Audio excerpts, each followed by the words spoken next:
merci d'être venu.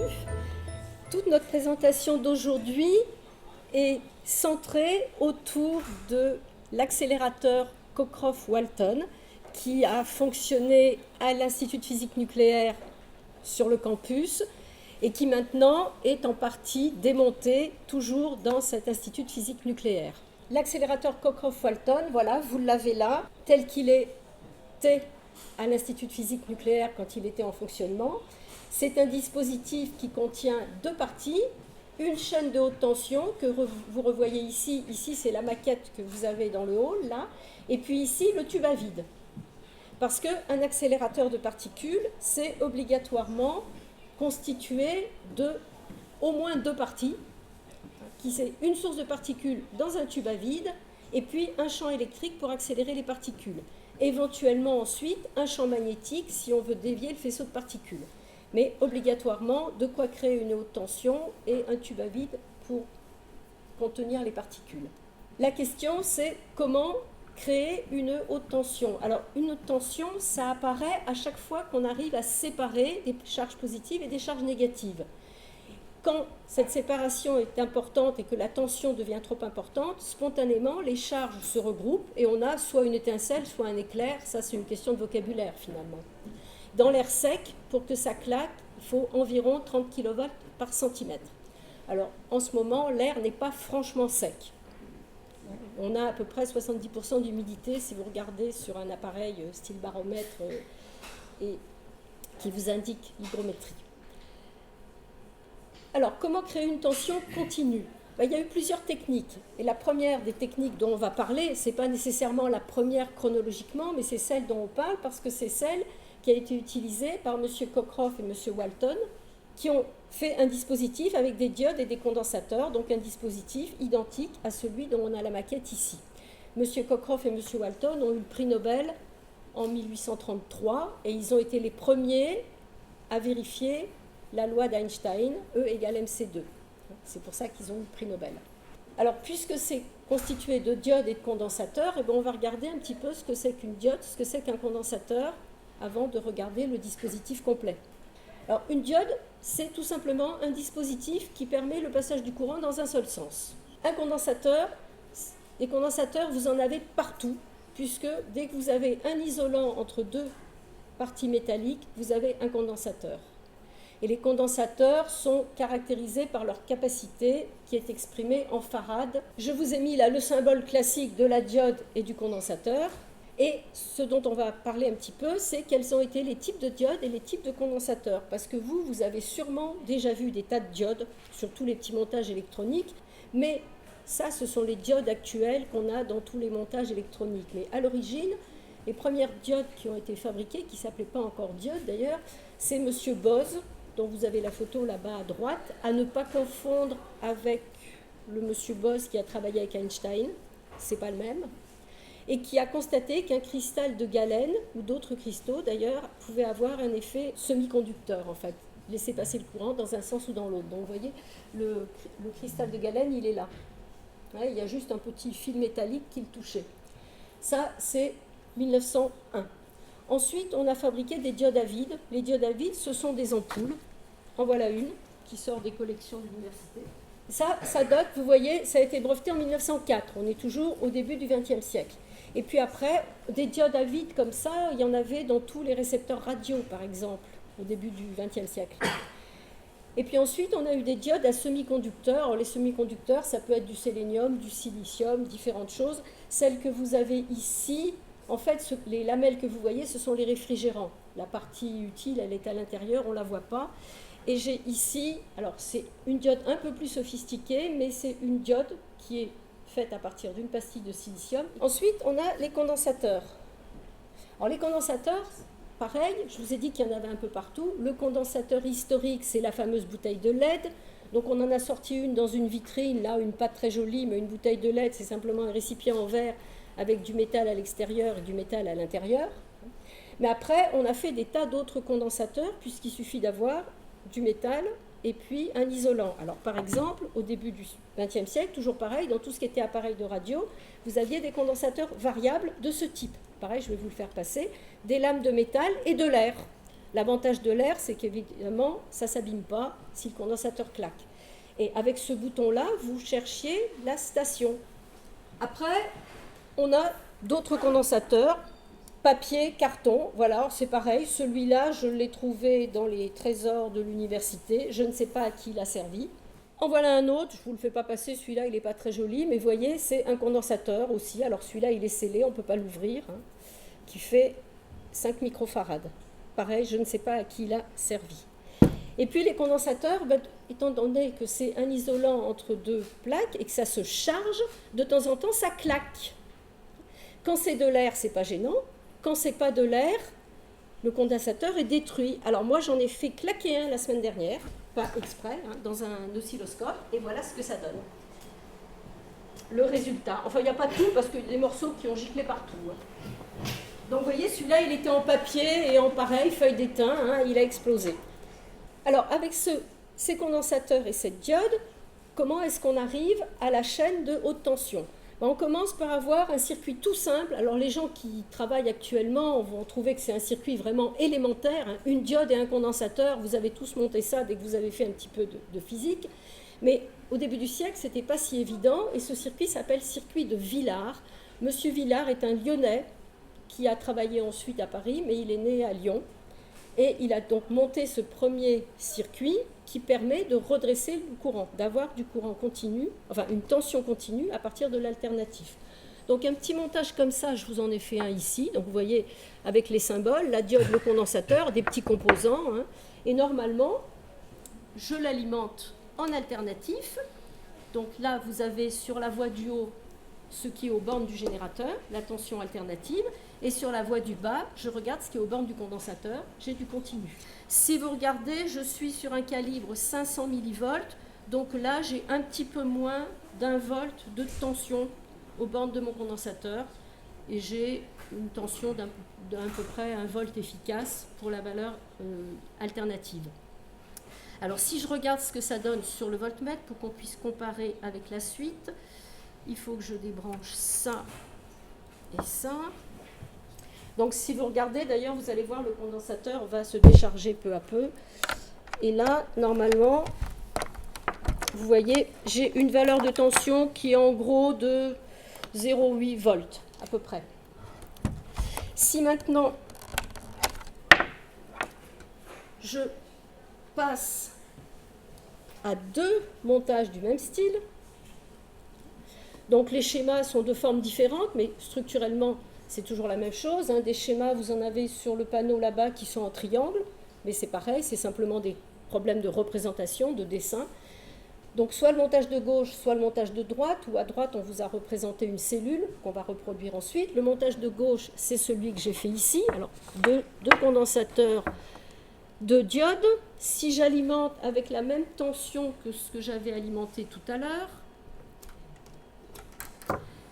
et que je regarde ce que j'obtiens sur le voltmètre, j'ai 2 fois le montage et normalement, je dois avoir une tension à peu près double de celle que j'avais tout à l'heure. Tout à l'heure, j'avais à peu près 0,7-0,8 volts. Là, j'ai 1,4, donc à peu près le double avec mes 2 montages. Et puis, si on continue comme ça, à chaque fois, on va augmenter la tension. Et du coup, on va avoir des montages avec beaucoup d'étages. Et plus il y aura d'étages, plus ça augmentera. Alors le montage, il y en a un qui a été fait ici par les gens de l'Institut de physique nucléaire, qui a été soudé par les gens de l'Institut de physique nucléaire, où on a 17 étages, c'est ça ? 17 étages. Donc on va voir monter la tension à chaque étage, et comme on démarre avec 120 volts, on va pouvoir avoir une tension assez élevée à la sortie. Donc là vous avez un petit circuit, un petit montage qui est en fait l'équivalent de ce que vous avez en maquette et qui était le Cockcroft-Walton à l'époque. C'est toute une série en effet de cette unité, diode condensateur qui va permettre à la fois de redresser le courant et d'en faire un courant continu et en même temps de monter la tension progressivement. Et encore une fois, vous voyez qu'ici on a déjà un système qui est normalement se positionne verticalement et vous voyez pourquoi cet appareil-là et les condensateurs. Cet appareil-là avait 7 mètres de haut. Et il y a eu un bâtiment spécial qui a été construit, le dôme, hein, pour ceux qui connaissent un petit peu le Campus, qui a été construit pour abriter ce générateur de haute tension associé avec son accélérateur, le premier accélérateur de particules mis en jeu ici sur Lyon. On va commencer avec 100, à peu près 120 volts. 120 volts, c'est à peu près la tension que vous avez aux États-Unis. Je vérifie que tout va bien. Et donc j'ai 120 volts au départ.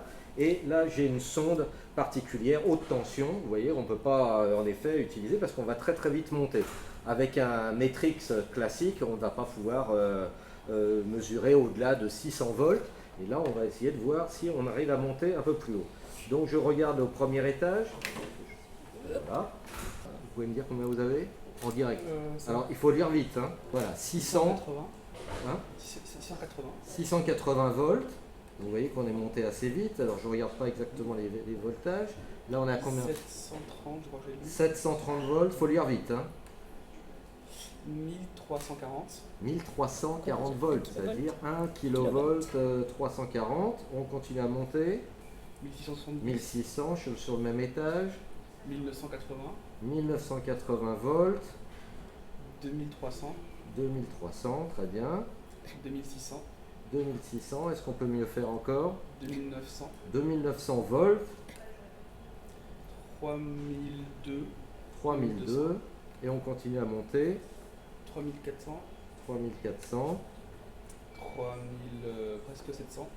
3700. On continue. 4200. 4200 volts. 4300. 4300.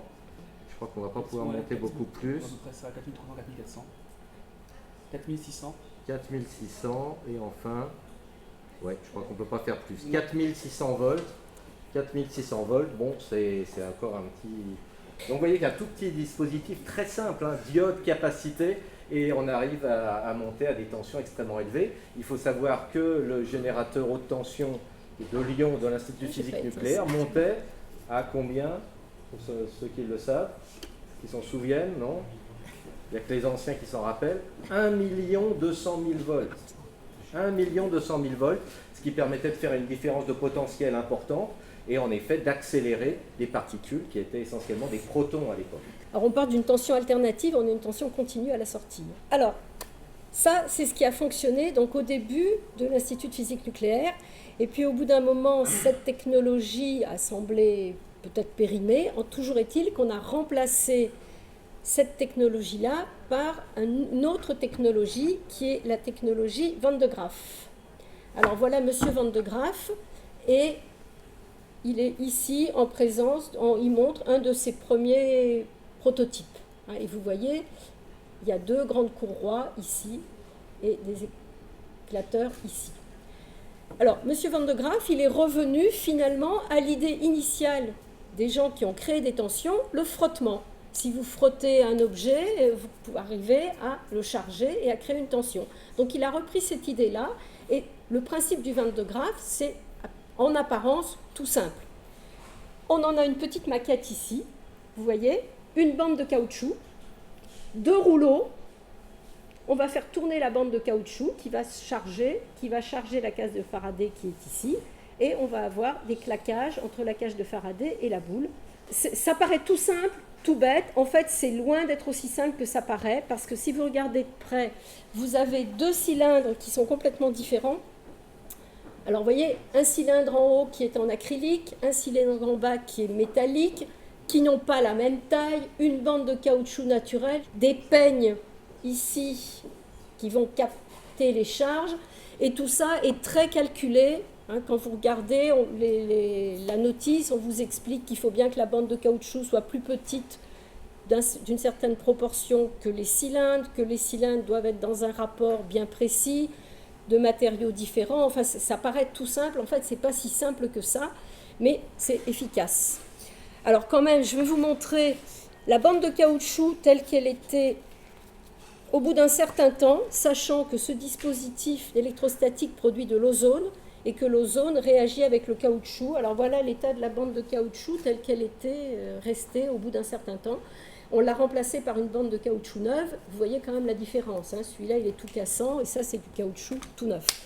Alors, on va essayer de s'en servir. Donc, on va le lancer. Il ne faut pas que ça tourne trop vite, il ne faut pas que ça tourne trop lentement, et il faut un petit moment, Enfin, hier, il a fallu un petit moment. Oh, ben ça claque tout seul aujourd'hui. Vous voyez? Vous les voyez, les étincelles? Donc, je vous rappelle, 30 kV par centimètre. Hein. Donc, ça veut dire qu'ici, étant donné que ça claque, on a plusieurs dizaines de kilovolts entre les deux éléments.